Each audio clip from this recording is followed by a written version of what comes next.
খাট পালং আর সোফার ফার্নিচার, বিল্ডিং আর ইট, টাইলস আর বাথরুম নিয়া এত ব্যস্ত হইয়েন না। 1000 বছর যাবত, লাখো বছর মানুষ টাইলস ছাড়াও ঘুমাইছে বাপ, ইমান ছাড়া যেন না ঘুমায়। মাটির বিছানায়ও ঘুমাইলে কিছু হয় না রে বাপ, কিন্তু সেজদা ছাড়া ঘুমাইলে বিপদ হবে রে বাপ। আপনার ছেলে যদি মাটির বিছানায় ঘুমাইতো অসুবিধা হতো না, যদি ফজরের নামাজ পড়তো। আর লাখ টাকার যদি পালঙ্কেও ঘুমায় অথচ ফজরের নামাজ পড়ে নাই, তো বিপদ হবে আপনারও, আপনার ছেলেরও, মেয়েরও, স্ত্রীরও। আল্লাহ নবী সাল্লাল্লাহু আলাইহি সাল্লাম এক সাহাবী হুযাইফাকে বলছিলেন, হুযাইফা, যদি কোনোদিন আল্লাহর পথে চলতে গিয়ে কাউকে খুঁজে না পাও, তাহলে একা গাছের শিকড় গোড়ালি কামড়াইয়া ধরা একা হলেও দ্বীনের উপরে থাকো। ওয়ালাউ আন তাআদ্দা বিআসলি শাজারাতিন হাত্তা ইউদরিকাকাল মাউত ওয়া আনতা আলা যালিক। মৃত্যু পর্যন্ত আমি অনুরোধ করলাম, আমরা বলার চেষ্টা করছি, আমরা তোমাকে বুঝাইবার চেষ্টা করছি। আপনারা যারা বাবা আছেন, অভিভাবক আছেন, আপনারা আপনাদের ছেলের প্রতি যত্নবান হন। যদি আগামীর পৃথিবী নিরাপত্তা, আমাদের জানমালের নিরাপত্তা হতে হয়, আমাদের আল্লাহর সাথে সম্পর্ক ছাড়া হবে না। শুধু বাংলাদেশের একটা দল, দুইটা দল নিয়ে ভাবলে হবে না, সারা পৃথিবীর দিকে খেয়াল রাখতে হবে। সারা পৃথিবীর কাফের শক্তি যেই কোনো মুহূর্তে পৃথিবীর যেই কোনো অঞ্চলের মুসলমানদের উপরে আক্রমণ করার জন্য প্রস্তুত। আজকে ৭৬ বছর যাবৎ কাশ্মীরের মুসলমান ইন্ডিয়ার বেঈমানদের হাতে রক্ত দিচ্ছে। একদিন না দোস্ত, আজকে ৬১ বছর যাবৎ রোহিঙ্গা মুসলমানরা বার্মার বৌদ্ধ কাফেরদের হাতে রক্ত দিচ্ছে। একদিন না, একদিন না, একদিন। এই জন্য একবার কাটিয়ে ফিরে গেলে আরেকবার সোজা হইয়া দাঁড়াইতে অনেক সময় লাগবে। আমার একটা কথা, একটা ছেলে কল্পনা করো, মনে করেন সবাই ভাবেন তো যে এইখানে মনে করেন যদি 10,000 সাহাবি, কয় হাজার, তো নবীজি তাদের সামনে বসা, এটা হিসাব ধরেন তো 10,000 সাহাবির মধ্যে গুনলে, মানে 1 2 3 4 5 6 7 8 করে গুনলে তো একজন হবে 1, আরেকজন হবে 10,000, হবে না? মানে সংখ্যা হবে কিনা এরকম। 1 নম্বর জন মনে করেন সামনে বইছে, আর 10,000 নাম্বার যার সিরিয়ালে উনি মনে করেন একদম পিছনে। তো এই 10,000 সাহাবির সামনে কল্পনা করেন যে ফজরের নামাজ পড়তো কয়জন, কয় পার্সেন্ট? কথা বলে না। হারাম থেকে বেঁচে থাকতো কয় পার্সেন্ট? হালালের উপরে চলতো কয় পার্সেন্ট? তো বিজয় তাদের হবে না, তো আমগুনি হবে। এখানে আমরা যদি 1000 মানুষ হই, তো এবার আমাদের হিসাব করে গুনেন, আমরা গুনেন ফজরের নামাজ কয় পার্সেন্ট। এমন ছেলেও 1000 বার চোখের পানি ফেলে আমগো কাছে দোয়া চাইছে, দোয়া চায়, যে সারা রাত উলঙ্গ ছবি দেখে, যার নিজের লজ্জাস্থান নিজের হাত দ্বারা শেষ করে দিছে। আমাদের এক এক ছেলের চেহারা দেখলেই বোঝা যায় মাত্র 18 বছর 20 বছর, কোডি সাফা ভিতরে ঢুকে গেছে। অসভ্য নারী দেখতে দেখতে, উলঙ্গ ছবি দেখতে দেখতে এই হাইওয়ান নিজের বীর্যপাত হতে হতে তার শরীরটা আর কিচ্ছু নেই। সাহাবায়ে কেরাম হারাম থেকে বেঁচেছেন শতভাগ, আল্লাহর বন্দিগি করছেন শতভাগ। আল্লাহ নবী সাল্লাল্লাহু আলাইহি সাল্লাম একটা কথা শুধু বলি, মারাত্মক ভয়ঙ্কর একটা কথা আছে। নবীজি বলছে, মান শারিবাল খামরা, যে মদ পান করে, নেশা করে, গাঁজা খায়, বাবা খায়, ইয়াবা ট্যাবলেট নেয়, এরকম নেশাগ্রস্ত, খুদার কসম আল্লাহ নবী বলছে তার বড় 2টা ক্ষতি হয়। 1 নাম্বার হলো মান শারিবাল খামরা, যেতে ব্যক্তি নেশা করে, আল্লাহ নবী সাল্লাল্লাহু আলাইহি ওয়াসাল্লাম বলছে তারাকাস সালাহ, সে টোটাল নামাজ ছেড়ে দেয়, তার আর নামাজ পড়ার তৌফিক হয় না। কিন্তু এরপরের কথাটা আরো জঘন্য। নবী সাল্লাল্লাহু আলাইহি ওয়াসাল্লাম বলছে নেশাগ্রস্ত ব্যক্তি অচিরেই ওয়াকা আলা আম্মাতিহি ওয়া খালাতিহি, আপন চাচি, মামি, ফুফি, খালা, চাচাতো বোন, মামাতো বোন, ফুফাতো বোন, খালাতো বোন, এমন নিকট আত্মীয়র সাথে জিনা এবং ব্যভিচার করতে আগ্রহী হয়। আল্লাহ তাআলা যেটাকে স্পষ্ট হারাম করেছেন, নেশার যেই কোনো জিনিস, প্রিয় যুবক, 1 বিন্দু এটাও হারাম, 1 বালতিও হারাম। দুনিয়া মিলবে না বেঈমানের মতো। আমরা যদি বিল্ডিং বানাই 30 তালা, তো বেঈমান স্বাভাবিক বিল্ডিং বানাবে 150 তালা। তুমি ওই পর্যন্ত যাবে কোন দিন? তোমার বিল্ডিং যেদিন হবে 330 তালা, ওদের বিল্ডিং হয়ে যাবে 200 তালা। আল্লাহ যদি কাফের চাইতে বেশি পরিমাণ দুনিয়া ইমানদারদেরকে দিত, তো নবী মুহাম্মদকেই দিত। কথা বোঝো নাই? রাসূলুল্লাহ সাল্লাল্লাহু আলাইহি সাল্লামকেই দিত, কারণ উনার চাইতে বেশি তোমারে ভালোবাসে। কথা বলে না? নবীজির চাইতে বেশি ভালোবাসে তোমারে। তো যেদিন আল্লাহ নবী পেটে ক্ষুধার কষ্টে 2টা পাথর বাঁধছিলেন, সেদিন আল্লাহ ছিলেন? কথা বলে না? আরে আল্লাহ ছিল কিনা বলো না? যেদিন নবীজি সাল্লাল্লাহু আলাইহি সাল্লামের দান দান শহীদ করা রক্তে উহুদের প্রান্তরে পড়েছিলেন ঘন্টার পর ঘন্টা, সেদিন আল্লাহ ছিল? তো তুমি বুঝো না? তাহলে এখন আমার দুঃখের কথা এটাই শুধু, যে না আমাদের কাছে সমপরিমাণ কাফের মুশরিকদের সমপরিমাণ অস্ত্র ক্ষমতা কিছুই নাই, আবার আমরা আল্লাহর সাথে সম্পর্ক ছিন্ন করে ফেলতেছি। নামাজও পড়ি না, রোজাও রাখি না, হারাম করে যে 30 বছর হারাম খায়, এটা কি সুদখোর? তে প্রতিদিন হারাম খাচ্ছে, প্রত্যেক দিন ওজনে কম দেয়। যার স্ত্রী বেপর্দা, এই অসভ্য মহিলা প্রতিদিন বেপর্দা। যার ঘরে টেলিভিশন চলে, তার ঘরে প্রত্যেক দিন নাটক সিনেমা নর্তকীর ছবি চলে। কিরে ভাই, আল্লাহর সাথে আমরা এইভাবে সম্পর্ক বিচ্ছিন্ন করলাম কেন? তাহলে আল্লাহর সাথেও আমরা সম্পর্ক ছেড়ে দিলাম। তোমরা ছেলেরা নামাজও পড়ো না, সেজদাও করো না, আবার দুনিয়ায় বাঁচবার জন্য কাফেরদের সমপরিমাণ অস্ত্র ক্ষমতা সম্পদ এটাও তো তোমাদের নাই, তো টিকবা কেমনে? হ্যাঁ হ্যাঁ, এই জন্য হবে না। আমাদের মাধ্যম একটাই, আমাদের আল্লাহ। আমাদের মাধ্যম, আমাদের সম্পর্ক, আমাদের রাত গভীরের কান্না, আমাদের চোখের পানি, আমাদের সাধ্যমতো প্রস্তুতি এবং আল্লাহর মদদ, এটাই আমাদের বিজয়ের মাপকাঠি। নবীজি বলছে তোমাদের গুনাহ তোমাদের উপরে আগুনের বৃষ্টি আনবে। খোদার কসম হাদিস। তোমাদের গুনাহ তোমাদের জন্য ভূমিকম্প টেনে আনবে। তোমাদের গুনাহ তোমাদের মাটি ধসায় দিবে। তোমাদের গুনাহ তোমাদের চেহারা বিকৃত করে দেবে। তোমাদের গুনাহ তোমাদের উপরে পাথরের বৃষ্টি বর্ষণ হবে। আল্লাহ নবী সাল্লাল্লাহু আলাইহি সাল্লাম বলছে কিয়ামতের পূর্ব মুহূর্তে আগুনের লাল বৃষ্টি হবে, জালজালাতান ভূমিকম্প হবে, খাসফান ভূমি ধসিয়ে দেওয়া হবে, মাসখান চেহারা বিকৃত করা হবে, কাজফান পাথরের বৃষ্টি বর্ষণ হবে। ওয়া আয়াতিন তাতাবাউ কানিজামিন কুতিয়া সিলকুহু। নবীজি বলেন একটার পর একটা এভাবে আযাব আসবে, যেমন তসবির দানা মালা যেমন কেটে ফেললে সব ফুল পড়ে যায়, মালা বানাইলে সব দানা পড়ে যায় একটার পর একটা। যদি 10 মিনিট বৃষ্টি হয়, তাইলে বৃষ্টির ফোঁটা যে জমিনে পড়ে, এক এক ফোঁটার মাঝখানে ব্যবধান কয় মিনিট? অনবরত অনবরত অনবরত কিনা? না ব্যবধান আছে? ব্যবধান। আল্লাহ নবী বলছে তোমাদের উপরে মুসিবত আসবে বৃষ্টির পানির ফোঁটার মতো। গুনাহ তো আযাব টেনে আনে। কোরআনুল কারীমে আছে কিনা? আল্লাহ এটা বারবার বলছে কিনা? আমাদের সমস্ত আযাব গজব দুনিয়াতে যা হয় কিসের কারণে? গরু ছাগলের গুনার কারণে। কার গুনাহ? কার গুনাহ বলেন না? মানুষের গুনাহ। বিমা কাসাবাত আইদিন নাস, মানুষের হাতের কামাই। বিমা কাসাবাত আইদিকুম, আল্লাহ বলছে তোমাদের হাতের কামাই। আমাদের গুনাহ না গরু ছাগলের গুনাহ? গরু ছাগলের তো কোনো গুনাহই নাই। আল্লাহ নবী সাল্লাল্লাহু আলাইহি সাল্লাম এক সাহাবী হুযাইফাকে বলছিলেন, হুযাইফা যদি কোনোদিন আল্লাহর পথে চলতে গিয়ে কাউকে খুঁজে না পাও, তাহলে একা গাছের শিকড় গোড়ালি কামড়াইয়া ধরা একা হলেও দ্বীনের উপরে থাকো।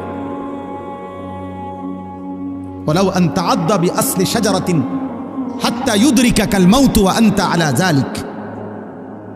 মৃত্যু পর্যন্ত বাংলাদেশের এই 3টা জেলা রাঙ্গামাটি, বান্দরবন, খাগড়াছড়ি সহ ওই সাইড যে কোনো মুহূর্তে হাতছাড়া হওয়ার পথে। এই যে এই পরিমাণ একটি ঘটনাকে কেন্দ্র করে খাগড়াছড়িতে আজকে কয়দিন টানা 24 ঘন্টা মারামারি, হানাহানি, গোলযোগ, আগুনে পোড়ানো হচ্ছে বাংলাদেশে। বাংলাদেশে কে বুঝবো, কারে বুঝাইবো? মোবাইল টিপাই তো তোমার সময় হয় না, বুঝবা কি তা? বাংলাদেশের মানচিত্র দেখলেই বোঝা যাবে এ কোনা দিয়া পার্বত্য চট্টগ্রাম। এটা এমন একটা জিনিস যেটা কেচি দিয়ে যদি এমনি কাইটা দেয়, এটা আলাদা হয়ে যাবে, বাকি এটা থাকবে। পার্বত্য চট্টগ্রাম যদি হাতছাড়া হয় তো কক্সবাজার সমুদ্র সৈকত সহ সেন্ট মার্টিন সব হাতছাড়া হয়ে যাবে। আর কিছুদিন পরে দেখবা উত্তরবঙ্গ নাই, রংপুর বিভাগের 8টি জেলায় প্রতিদিন খোদার কসম প্রতিদিন মুসলমান খ্রিস্টান হচ্ছে। আমি দিন রাত 24 ঘন্টা আমার মূল ফিকির, মূল কাজ, মূল মেহনত মুসলমানের নওজওয়ানকে নিয়ে ভাবা। তোমরা ভিক্ষা করবা, ভিক্ষা। আমার একটা 4 বছরের মেয়ে আছে, আমি প্রতিদিন রাত্রে 2টা, 2:30, 3টা বাজে মাহফিল থেকে যখন যাই ওই পর্যন্ত আমার মেয়েটা সজাগ থাকে। আমি গেলে কিছুক্ষণ আদর করলে, বুকে জড়ায় ধরলে, আদর করলে আমার লগে কিছু কথা থাকে তার, ও তার ভাই বোন অন্যগুলার নামে বিচার দেয় আমার কাছে, ওই মারছে, এই করছে, সেই করছে, এগুলা শুইনা আদর করে দিলে তোই আমার মেয়ে ঘুমায়। তো গাজার 4 বছরের বাচ্চা মেয়ে হতো এমন, ও তো বাবার আদর চায়, মায়ের আদর চায়, ও জানে না ওর গন্তব্য কোথায়। সে যদি মেয়েটা যদি বাচ্চা ছেলেটা যদি তার মাকে বলে, মা কোথায় যাচ্ছি আমরা, কি বলবে মা? অধিকাংশই এশার নামাজ পড়ো নাই যুবক, চেহারা দেখলেই চেহারার মধ্যে কোনো দয়া মায়ার চিহ্ন নাই। প্রতিদিন যত্ন করে 300 টাকা খরচ করে, সপ্তাহে 15 দিনে, 1 মাসে 300-500 টাকা খরচ করে, আহা মুসলমান বেঈমানের মতো, ওই কুত্তাদের মতো, মুশরিকের মতো চুল রাখতেছ। একজন চুল কাটার পিছনে সময় ব্যয় করতেছে ঘন্টার পর ঘন্টা। একটা বাচ্চা 12 কিলোমিটার পায়ে হাইটাও একটা রুটি পায় নাই। এরপরে যখন একটা রুটি নিছে, ফিরে আসতেছিল তখন বুলেটের আঘাতে ওই বাচ্চাটা ঝাঁঝরা হয়ে গেছে। ক্ষুধার্ত সন্তান আর রুটি খাইতে পারে না। আল্লাহ যেন বলছে, আইসা বর, আমি তোরে জান্নাত থেকেই মেহমানদারি করব। আমি আশা করি কোনো একজন ছেলেও যদি ভাবো যে আমার বদলানো দরকার, আমার আল্লাহর সাথে, আমাদের আল্লাহ ছাড়া আগেও কেউ ছিল না, আগামীতেও কেউ নেই। আমরা বেঈমানদের মতো সমপরিমাণ। আমরা যদি 200 কোটি মুসলমানও রাত দিন মাড়ি গাড়ি পরিশ্রম করি, তারপরও কাফের মুশরিকদের সমপরিমাণ দুনিয়া, অর্থ সম্পদ, ক্ষমতা, অস্ত্র সরঞ্জাম আমাদের হবে না। আল্লাহ যদি কাফের চাইতে বেশি পরিমাণ দুনিয়া ইমানদারদেরকে দিত তো নবী মুহাম্মদকেই দিত। কথা বোঝো নাই? রাসূলুল্লাহ সাল্লাল্লাহু আলাইহি সাল্লামকেই দিত, কারণ ওনার চাইতে বেশি তোমারে ভালোবাসে। কথা বলে না? নবীজির চাইতে বেশি ভালোবাসে তোমারে। তো যেদিন আল্লাহ নবী পেটে ক্ষুধার কষ্টে 2টা পাথর বাঁধছিলেন, সেদিন আল্লাহ ছিলেন? কথা বলে না? আরে আল্লাহ ছিল কিনা বলো না? যেদিন নবীজি সাল্লাল্লাহু আলাইহি সাল্লামের দান শহীদ করা রক্তে উহুদের প্রান্তরে পড়েছিলেন ঘন্টার পর ঘন্টা, সেদিন আল্লাহ ছিল? তো তুমি বুঝো না? দুনিয়া মিলবে না বেঈমানের মতো। আমরা যদি বিল্ডিং বানাই 30 তালা, তো বেঈমান স্বাভাবিক বিল্ডিং বানাবে 150 তালা। ইসলামের ইতিহাসের শ্রেষ্ঠ একজন মুসলিম শাসক ওমর ইবনে আব্দুল আজিজ, যাকে ইসলামের 5ম খলিফা বলা হয়, অনেক বড় নেককার বুজুর্গ ছিলেন। ওই কিতাবে লিখছে, উনি মাঝে মাঝে কবরস্থানে যাইতেন, আর কবরস্থানের দিকে তাকাইয়া নিজে নিজে বলতেন, ইয়া মাউতু মাজা ফাআলতা বিল আহিব্বা, হে মৃত্যু, হে কবর, বলো না আমার বন্ধুদের সাথে তুমি কি করেছো? আমার বন্ধুরা কোথায়?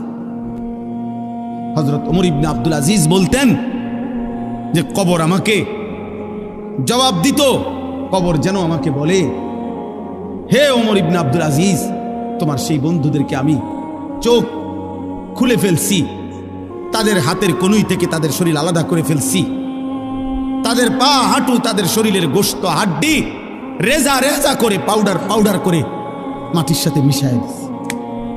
বলো ছেলেরা, বাপ, তোমরা নিজেরা পরিচয় দিচ্ছ মুসলমান, তুমি বলো তোমার বাবা মুসলমান, মা মুসলমান, তুমি মুসলমান। যতবার তোমার ধর্মের পরিচয় জিজ্ঞাসা করছে, ততবারই তুমি বললা ধর্ম তোমার ইসলাম, রব তোমার আল্লাহ, নবী তোমার মুহাম্মদুর রাসূলুল্লাহ সাল্লাল্লাহু আলাইহি ওয়াসাল্লাম, কিতাব তোমার কোরআন, তুমিই বললা তুমি মুসলমান। হায় অথচ খোদার 365 দিন, এক বছর এমন পার হয়েছে যেই এক বছরে নাফরমান কোনো দিন ফজরের নামাজ পড়েনি। তাহলে এই জন্য একটা ছেলেকে বললাম, একজন বাবাকে বললাম, যারা ফজরের নামাজ, আমার শায়েখ, আমার হুজুর, আমার উস্তাদ, আমার মুরব্বী বলছেন, আমি এই জন্য ওই কথার তাকিদ করলাম। ফজরের নামাজ মুমিনের নামাজ। ফজরের নামাজ দ্বারা, প্রিয় ভাই ছেলেরা, বাবা শোনো বাপ, এটা কঠিন কিছু না, মোটেই কঠিন কিছু না। 4 রাকাত নামাজ কঠিন না, একটা মোবাইলে অ্যালার্ম দিয়ে রাখলেও উঠা যায়। আবার ঘুমাও, ফজরের পরে লাগলে তোমার ঘুম বাকি থাকলে তুমি আবার ঘুমায়ও। হযরত আব্দুল্লাহ ইবনে মাসউদ বলছে, নবীজি সাল্লাল্লাহু আলাইহি সাল্লাম কারো ঈমানের ব্যাপারে সন্দেহ করলে তাকে ফজরের নামাজে তালাশ করতেন, যদি ভাবতেন সে মুনাফিক কিনা তাহলে তাকে ফজরের নামাজে তালাশ করতেন। 2 দিন 3 দিন ফজরে অনুপস্থিত দেখলে নবী বলতেন, হ্যাঁ আমি এমনটাই ভাবছিলাম যে আসলে সে মুমিন না মুনাফিক। তুমি তো মনে করছো জুমার নামাজ, না না, জুমার নামাজের নেকি আছে অনেক, কিন্তু তুমি মুমিন নাকি মুনাফিক এটা পার্থক্য করার প্রমাণ, মাপকাঠি হলো ফজরের নামাজ। ফজরের নামাজ। অনেক মানুষ আছে গ্রামে এলাকায় সিল মারা, এটা যে চিহ্নিত সুদখোর, এটা মানুষের চিনে, এমন আছে না? হ্যাঁ, চিহ্নিত ডাকাত, চিহ্নিত হারামখোর, এটা মানুষ চিনে কিনা বলেন? এরকম 2-4 জনের নামে সিল লেগে যায় মানুষের, মানুষ চিনে। তো হযরত আব্দুল্লাহ ইবনে মাসউদ বলেন, নবীজির জামানায় এরকম যারা চিহ্নিত মুনাফিক, মানুষে জানতো ভিতরে ভিতরে যে সে মুনাফিক, কিন্তু সে তার মুনাফিকি ঢাকবার জন্য তিনি বলেন যে ওই চিহ্নিত মুনাফিকরাও ফজরের নামাজের জামাতে আসতো, যাতে মানুষ স্পষ্ট মুখের উপরে মুনাফিক না বলে, পিছে পিছে কয় কিন্তু সামনাসামনি যেন না বলে, এই জন্য ফজরের নামাজে আসতো। মুসলমানদের ওই জামাত, মুসলমানদের ওই দলের দ্বারা ইহুদিদের চূড়ান্ত পতন হবে, ইহুদিরা চূড়ান্তভাবে ধ্বংস হবে। কিতাবে লিখছে, তাওরাতের ভবিষ্যৎবাণী হলো, আল্লাযীনা কানু ফি সালাতিল ফজরি কাসালাতিল জুমআ, মুসলমানদের যেই জামাত ফজরের নামাজে ওই পরিমাণ, জুমার নামাজে যেই পরিমাণ। কসম খোদা, ফজর আর জুমা বরাবর না হলে ওই দলের হাতে, ওই ব্যক্তিদের হাতে ইহুদিদের পতন হবে না, বরাবর হইতে হবে। এখন আমাদের জুমার নামাজ আর ফজরের নামাজ বরাবর, আরে মুসল্লি বরাবর 50, 4 ভাগের 1 ভাগ, আমাদের বিজয় অনেক দূরে। একটা মুসলমান বুঝি 60 বছর পর্যন্ত বিড়ি সিগারেট খাবে, এটা মুসলমান? 30 বছর একজন মুসলমান সুদ খায়, এটা মুসলমানের বাচ্চা? একটা মুসলমান বুঝি 60 বছর বয়সও কথায় কথায় গালিগালাজ করবে, এটা মুসলমান? একটা মুসলমান বুঝি প্রত্যেক দিন নর্তকীর ছবি, নাটক, সিনেমা, নাচ, গান, টেলিভিশন দেখবে, এটা মুসলমান? একটা মুসলমান 30 বছর ওজনে কম দেয় প্রত্যেক দিন, এটা মুসলমান? যদি মানুষ হয়ে থাকো, জানোয়ার না হও, যদি ইনসান হও, যদি মায়ের পেটে জন্ম নিয়ে থাকো, যদি কোনো মুসলমান মার দুধ খাইয়া থাকো ছেলে, তাহলে মুসলমান এত বড় নিকৃষ্ট কেমনে হয়? আমার 16 বছরের সন্তান আছে, তাইলে তোমরা যাদের বয়স 16, তুমি আমার সন্তান। 18 বছর 20 বছরের ছোট ভাই, তোকে আমি বললাম, জানতে চাইলাম তোমার কি মনে আছে মোট তোমার এই পর্যন্ত কতগুলো ফজরের নামাজ ছুটে গেছে? রাসূলুল্লাহ সাল্লাল্লাহু আলাইহি সাল্লাম স্পষ্ট বলছেন, লা ইয়াশহাদুহুমা মুনাফিকুন, এশার নামাজ এবং ফজরের নামাজে উপস্থিত হয় না কে? নবীজি পরিষ্কার বলছে, মুনাফিকুন, মুনাফিক। যিনি সুপারিশ করবেন উনি তো তোমাকে বললেন মুনাফিক, তো তোমার সুপারিশ করবে তোমার কোন আব্বায়, তোমার কোন বাপে সুপারিশ করবে? সুদ খাইতে খাইতে কবরে যাবে, নবীজি হাসরের ময়দানে জান্নাত দিয়ে দিবেন সুপারিশ করে। এই তো সুপারিশ নাকি? কথা বলেন না কেন? এই সুপারিশ। দুনিয়াতে নাফরমান মৃত্যু পর্যন্ত বিড়ি খাইতে থাকবে, আর মরলেই হাসরের ময়দানে নবী সুপারিশ করে জান্নাত। এই তো না? তুমি যুবক নারী দেখতে দেখতে, উলঙ্গ ছবি দেখতে দেখতে, আরে নাফরমান বেনামাজি, এই সেজদাবিহীন কপাল নিয়ে তুমি কবরে যাইবা, আর নবী তোমারে সুপারিশ করে জান্নাত দিয়ে দিবে। এইটা নিয়ে সুপারিশের অর্থ। এজন্য যে আল্লাহর কথা মনোযোগ দিয়ে শুনবে, চুপ থেকে শুনবে, আল্লাহ তার উপরে রহমত বর্ষণ করবে। আল্লাহ তাআলা তাকে ওই কথাগুলোর উপরে আমল করার, আনুগত্য করার, আমল করার তৌফিক দান করবে। প্রিয় ভাই, আসলে অনেক মানুষ আছে ফিরতে চায়, ফিরতে পারে না। মাঝে মাঝে মন চায় নামাজ পড়তে, সময় কুলায় না, অথবা মানসিকতাই হয় না। তো আল্লাহ তাআলার কথা যদি কেউ মনোযোগ দিয়ে শুনে, আল্লাহর ওয়াদা যে তোমার উপরে রহমত বর্ষিত হবে, মানে হলো আল্লাহ তাআলা তোমাকে আমলের তৌফিক দিবে। এটা আল্লাহর নিয়ামত। এই জন্য আল্লাহর কথা মনোযোগ দিয়ে শুনতে হবে, আজকে না, সব সময়। তো মনে করো আমারে মহব্বত করে আসছো, তো এটার মাকসাদ কি? যে উনি কোরআন সুন্নাহর কিছু কথা বলবে, এগুলো আমি শুনবো, এই নিয়তেই আসছো। তাহলে আয়সা যদি তামসা করো, তাহলে আসলা কেন ভাই? আয়সা যদি তুমি মোবাইল নিয়েই ব্যস্ত থাকো, তো আসলা কেন ভাই? এইটা তো কোনো কথা না বাপ। আমি এই জন্যই বললাম, দয়া করে সমস্ত ছেলে বাবা সবার কাছে অনুরোধ, আল্লাহর কথা মনোযোগ দিয়ে শুনতে হবে। চোখের দিকে তাকাইয়া শুনলে বরকত। হাদিসে স্পষ্ট আছে, সাহাবায়ে কেরাম এভাবে আল্লাহর নবীর কথা শুনতেন। তো কোনো মোটা ডালের মধ্যে পাখি বসে, যেই ডাল নড়ে না, চিকন পাতলা ডালে, গাছের ডাল আর কি, যেটা শুধু নড়ে হালকা বাতাসেই, এটার মধ্যে পাখি বসে না। এতটাই স্থির মাথা, যে এত মনোযোগ, যেন মাথার উপরে আইসা পাখি বসছে। রাসূলুল্লাহ সাল্লাল্লাহু আলাইহি সাল্লামের কথা সাহাবায়ে কেরাম এভাবে শুনতেন, এভাবে শুনতেন। প্রতিটা মসজিদ ভাঙ্গা নতুন করে একতলা মসজিদ দোতলা করে, কোন দুঃখে? জুমার নামাজ। কথা বলে না কেন? শুধু একটাই কথা, যে জুমার মুসল্লি কি হয় না, এই জন্য কি করে দোতলা, এই জন্য তিনতলা। তাহলে মুসলমানের উপরে জুমার নামাজ শুধু ফরজ? যদি মনে করতা, দেখতা যে না, জায়গায় জায়গায় শুধু হুজুররাই ফিডা খায়, তাইলে না হয় ইসলাম ছেড়ে দিতা। ইসলাম ছাড়বা কেমনে? পরিচয় আড়াল করবা, চুল রাখছো কাফেরের মতো, জামা প্যান্ট, 18 বছর 20 বছরের ছেলে হাফ প্যান্ট পরে, মারু হাফ প্যান্ট পরে, সেইটারে ফ্যাশন মনে করছে। তোমার ভোটার আইডি কার্ড, তোমার জন্ম নিবন্ধন সনদ, তোমার টিকা কার্ড, তোমার পাসপোর্ট, ওইখানের মধ্যে তো তুমি লিখেই দিছো তোমার ধর্ম ইসলাম। পৃথিবীর যেই কোনো এয়ারপোর্টে তোমার পাসপোর্ট পাঞ্চ করলেই তো পরিচয় আসবে তুমি মুসলমান। তাইলে জামা পোশাক দিয়া যতই তুমি অন্যের সুরত ধরো না কেন, নিজের ইসলাম লুকাবা কেমন? কিন্তু দোস্ত আমার, বন্ধু, একটা ছেলে ভাইব, হয়তো একদিন মোবাইল থাকবে না, ফেসবুক থাকবে না, ইউটিউব থাকবে, ও থাকবেও না। ফেসবুক ইউটিউবের এখন আর বেল নাই, এর চাইতে লেটেস্ট প্রযুক্তি, এআই, চ্যাট জিপিটি, এর চাইতে অত্যাধুনিক প্রযুক্তি এখন আছে।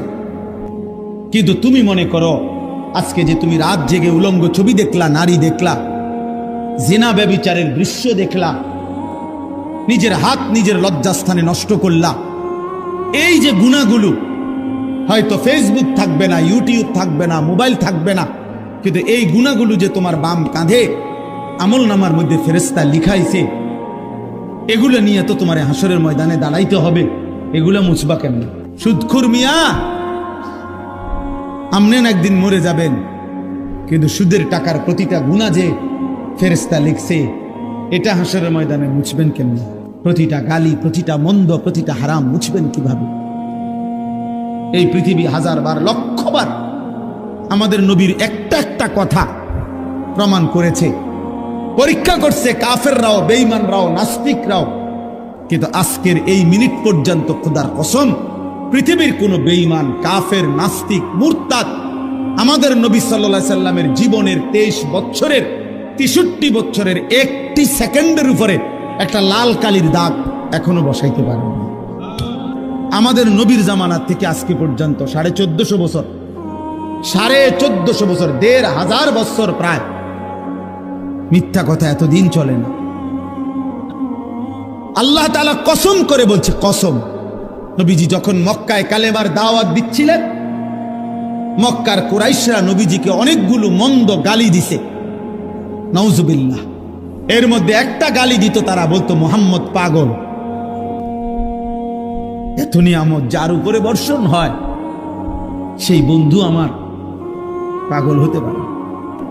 আল্লাহ বলেন, বন্ধু কষ্ট সয়ে যান, গালি শুনে যান, কালেমা বলে যান, ইমানের দাওয়াত দিতে থাকেন, আপনি আপনার ফেরি করতে থাকেন। আমি আল্লাহ ওয়াদা দিচ্ছি, আপনার জন্য আমি আল্লাহ অফুরন্ত, হিসাব ছাড়া, গোনা ছাড়া আমি বিনিময় পুরস্কার রেখে দিয়েছি। আল্লামা ইকবাল বলছে, হে নবী মুহাম্মদ, যত নবীর যত গুণ, ১৬ লক্ষ নবীর যত গুণ আছে, সব যদি আপনার মাঝে তালাশ করি, আপনি একাই সব। ১৬ লাখ সাহাবী, তার চাইতে বেশি, হাজার হাজার রাত নবীকে দেখছে, দিনে দেখছে, সকালে দেখছে, দুপুরে, চুল খোলা দেখছে, চুল ঢাকা দেখছে, কাপড় পরা দেখছে, চাদর পরা দেখছে, চাদর খোলা দেখছে। যেখানেই যতবার সাহাবীরা দেখছে, প্রতিবারেই সাহাবীরা বলছে, হায় রাসূল, আপনি সবচেয়ে সুন্দর। হারাম প্রেম হয় না, হারাম ভালোবাসা হয় না। এই মহব্বত, ভালোবাসা, এই শব্দটি ইসলামী দৃষ্টিকোণে কোনো হারাম জায়গায় ব্যবহার করা যায় না। নারীর সাথে বিবাহ বহির্ভূত কোনো মহিলা মেয়ের সাথে হালাল বিবাহ ব্যতীত অন্য যেই কোনো রকমের সম্পর্ক, এটার নাম একটাই, জিনা। ছুঁয়ে দিলেও জিনা, কথা বললেও জিনা, তাকাইয়া থাকলেও জিনা, কানে শুনলেও জিনা, পায়ে হাঁটা চোখ গেলেও সাথে জিনা, অন্তরে কল্পনা করলেও জিনা, লজ্জাস্থান দিয়ে অপকর্ম করলেও জিনা। কত সংসারে কত মারামারি, হানাহানি, কোবাকুবি চলতেছে। আহা, এজন্য বিবাহ বহির্ভূত নারী পুরুষের সম্পর্ক, বিবাহিত পরকিয়া আজ হাজার হাজার লাখ লাখ ঘরে। আপন স্ত্রী, আপন স্বামীর থেকে অন্য পুরুষের প্রতি আসক্ত বেশি। প্রতিদিন প্রতিদিন প্রতিদিন পরকিয়ার কারণে কত সংসার ভেঙে যাচ্ছে। এটা জিনা, এটা বেবিচার। হারাম কখনো ভালোবাসা হয় না। আল্লাহ আমাদের ছেলেদেরকে বুঝার তৌফিক দান করে। এই সমাজ নাই তো টিকানো যাবে না রে বাপ। এই প্রজন্ম একটা সময় ছিল দুষ্ট, বদমাশ, চরিত্রহীন, নেশাখোর, গাঁজাখোর, অসৎ, এরকম মানুষ সব যুগেই ছিল, ছিল কিনা বলেন না?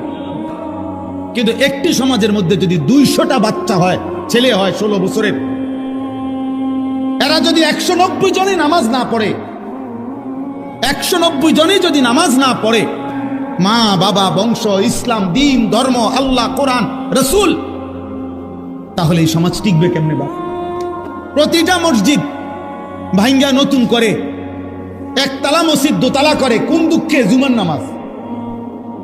কথা বলে না কেন? শুধু একটাই কথা, যে জুমার মুসল্লি কি হয় না, এই জন্য কি করে দোতলা, এই জন্য 3 তলা। তাহলে মুসলমানের উপরে জুমার নামাজ শুধু ফরজ? ফজরের মুসল্লি কমতে কমতে কোথায় আসছে বলেন? ফজরের মুসল্লি কমতে কমতে কোথায় আসছে? 5 ওয়াক্ত নামাজের মুসল্লি কমতে কমতে কোথায় আসছে? দুনিয়া 1000 বার বললেও, দুনিয়া 1 লক্ষ বার বললেও, তাম দুনিয়ার চাবি আপনার হাতে দেখাইলো যে আমি গোটা পৃথিবীটা আমার বাউন্ডারি ওয়াল, আর এটার একটা গেট, আর এই চাবিটা আমার হাতে, খোদার কসম এটাও কিছু না। তাম দুনিয়ার মূল্য যদি আল্লাহর কাছে একটা মাছির ডানার পরিমাণ মূল্য থাকতো, নবীজি বলেন একটা বেঈমান, একটা নাফরমান আল্লাহর অবাধ্যতা করে 1 ঢোক পানিও পান করতে পারত না। এজন্য আল্লাহ ফেলে রাখছে, যাও বান্দা দস্তরখানের মতো, দুনিয়া আমার খোলা দস্তরখান, সবটা দুনিয়া ভোগ করো। কিন্তু দেখার বিষয় হলো রব্বুল আলামিন বলে, বান্দা গুনে গুনে হিসাব করে বুঝ দিয়ে এরপরে আখেরাত দেব। আখিরাতের এক ঢোক পানি মিলতেও আমারে সেজদা বুঝায় দিতে হবে। শুক্রবার আপনাদের মসজিদের যিনি ইমাম সাহেব জুমার খুতবা দেয়, উনার বয়ান মনোযোগ দিয়ে শুনুন। সব হুজুরে সারা বাংলাদেশে চিনতে হইব, এটা জরুরি। সব হুজুর জনপ্রিয় হইতে হইব, সব হুজুর একবারে বক্তা হইতে হইব সারা বাংলাদেশে। এটা কোনো কোরআন সুন্নাহ বলে নাই। অনেক বয়স্ক লোকের মানসিকতাই ভালো আছে মাশাআল্লাহ, তারা তিনজন আল্লাহর রহমতে বিদেশ। আপনার দোয়ায় চারোগামাইয়াও বিয়ে দিয়া লাইছি, বাড়িতে একখান বিল্ডিংও করছি আল্লাহর রহমতে। 4টা রুম, ভিতরে 2টা বাথরুম, বাথরুমও টাইলস। মাশাআল্লাহ, কামিয়াব চাষা, টাইলসে মতে। তাহলে আমরা যদি মনে করি একজন সন্তান ইটালি থাকলে যদি এত বড় সফল হন আপনি, তো যারা ইটালি জন্ম নিছে মাথা না, হেরা কি কহলটা লই আইছে? কি আর খাও তুমি আর আমি বাপ, ফাঙ্গাস আর তেলাপিয়া, ধন্যবাদ আর কাঁচামরিচ, পারমের মুরকা আর কক মুরকা, আর কি এই তো সামান্যটুকু খাবার। একটা আসলি মাছ, একটা আসলি মুরগি, একটা আসলি মানে আসল তরকারি, আসল জিনিসটা খুঁজে পাওয়া এখন দুষ্কর না? কঠিন কিনা বলেন না? তো আর কি ভোগ করলাম? সবই তো নকল, হাসিও নকল, কাশিও নকল। এজন্য যুবক মনে রেখো বাপ, সিনেমার ওই নর্তকী সুখে নাই, নাটকের ওই নর্তকী সুখে নাই, রাস্তার ওই বেহায়া নারী সুখে নাই। ও মূলত যে হাসে, ও যে রূপ দেখায়, যৌবন দেখায়, ও তো টাকা পয়সার বিনিময়ে দেখায়। ওর হাসিটার মধ্যে টাকা, ওর কাশির মধ্যে টাকা, ওর কান্নার মধ্যে টাকা। ও তো টাকায় হাসে, টাকায় কাঁদে। 400 কোটি টাকার মালিক, আমি নিজে দেখছি আমার কাছে একাকি কামরায় এভাবে কাঁদছে যে বাচ্চার মতো মন চাইছে আমিও তার লোক কিন্তু কাঁদব। অথচ গোটা পৃথিবী বলতেছে, পৃথিবী জানে আমি সুখের সাগরে, আমার কলিজার ব্যথা, আমার সারা রাত্রের অস্থিরতা, আমার দুঃখ, আমার পেরেশানি, আমার সাংসারিক যন্ত্রণা জ্বালা যা আমি জানি। একদিন দিন ফুরাইলে দেখবে যে শরীরটাও নাই, স্বাস্থ্যও নাই, যৌবনের ক্ষমতাও নাই, আবার আখিরাতও নাই। আখিরাত আইব কইতে হয়তো আমলই করে নাই, নামাজে পড়ে নাই। নারীর আসক্তি মানুষকে মুশরিক বানায়। কিভাবে? একটা পর্যায়ে সে এটাই বিশ্বাস করে দিলে আমি পৃথিবী সব ছেড়ে দিতে রাজি, জগতের আল্লাহ কি, রাসূল কি, বেটা দুনিয়ার মা বাপ কিচ্ছু মানি না, আমি শুধু এই নারীকেই চাই। তাহলে এই নারী, এর জন্য সে সব ছেড়ে দিল। আল্লাহ নবী সাল্লাল্লাহু আলাইহি ওয়াসাল্লাম বলছেন, লা ইয়াজনি জানি হিনা ইয়াজনি ওয়া হুয়া মুমিন। কোন ব্যক্তি যখন জিনা করে সে মুমিন থাকে না। হারাম প্রেম হয় না, হারাম ভালোবাসা হয় না। এই মহব্বত, ভালোবাসা, এই শব্দটি ইসলামী দৃষ্টিকোণে কোন হারাম জায়গায় ব্যবহার করা যায় না। নারীর সাথে বিবাহ বহির্ভূত কোন মহিলা মেয়ের সাথে হালাল বিবাহ ব্যতীত অন্য যেই কোন রকমের সম্পর্ক, এটার নাম একটাই, জিনা। ছুঁয়ে দিলেও জিনা, কথা বললেও জিনা, তাকাইয়া থাকলেও জিনা, কানে শুনলেও জিনা, পায়ে হাঁটা চোখ গেলেও সাথে জিনা, অন্তরে কল্পনা করলেও জিনা, লজ্জাস্থান দিয়ে অপকর্ম করলেও জিনা। একটা ছেলে মনে করেন 365 দিন, এক বছরে কোনো দিনও ফজরের নামাজ পড়লো না, মুসলমানের বাচ্চা, মুসলমানের সন্তান, খোদার 365 দিন এভাবে আল্লাহকে ভুলে যায়, কোনোদিনও মনে পড়বে না। আল্লাহর পক্ষ থেকে মানুষের উপরে দুনিয়াতে সবচেয়ে বড় শাস্তি কি? সবচেয়ে বড় শাস্তি হলো আখিরাত ভুলে যাওয়া, আত্মভোলা, নিজের গন্তব্য, নিজের ঘর চেনে না, নিজের বাড়ি চেনে না।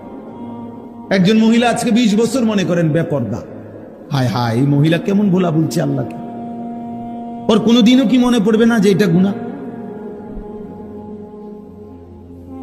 কোনোদিনও ভাববে না। এটা জীবনের সবচেয়ে বড় লানত। ভাত মাছ চাল ডাল, খাদ্য খাবার, ঘুম, পেশাব পায়খানা, লজ্জাস্থানের চাহিদা, শাহওয়াত, এগুলো পূরণ হওয়া, এটা তো জন্তু জানোয়ারেরও পূরণ। তা আমি মুসলমান হিসেবে আমার আলাদা বিশেষত্ব কি? তাহলে আমি যে বলি আমি মুসলমান, আমার ভোটার আইডি কার্ডে যে লিখছি আমি যে আমার ধর্ম ইসলাম, এইটার বৈশিষ্ট্য কি?